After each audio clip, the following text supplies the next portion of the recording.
Hi viewers, అందరికీ నమస్కారం. ఇప్పుడు మీరు చూస్తున్న ఈ ప్రాజెక్ట్ లొకేషన్ వచ్చేసి మనకి విజయవాడ మచిలీపట్నం హైవే ఫేసింగ్లో పామార్ దగ్గర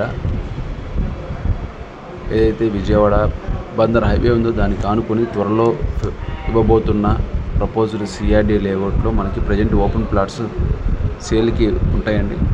సో ఇది మనకి పామార్ సెంటర్ నుంచి కేవలం 4 కిలోమీటర్ల దూరంలో హైవే ఉంటుంది. ఇక్కడి నుంచి మనకి విజయవాడకి కేవలం 44 కిలోమీటర్స్, బందర్కి కేవలం 20 కిలోమీటర్స్ దూరంలో బెల్ కంపెనీకి అతి చేరువలో ఈ ప్రపోజ్డ్ సిఆర్డీ లేఅవుట్ ఇవ్వబోతున్నాము. బడ్జెటైజ్గా ఎవరైతే బందర్ రోడ్ హైవే ఫేసింగ్లో ప్లాట్స్ కోసం చూస్తున్నారో వాళ్ళకి ఇది ఒక బెస్ట్ చాయిస్. సో ఇక్కడి నుంచి మనం విజయవాడకి కేవలం 30 మినిట్స్లో చేరుకోవచ్చు. బందర్కి కేవలం మనం వచ్చేసిందంటే 25 మినిట్స్లో వెళ్ళడానికి ఇది మంచి యాక్సెస్ ఉంటుంది. సో మరిన్ని వివరాలకి నెంబర్కి కాల్ చేసి విజిట్ చేయగలరు. Thank you.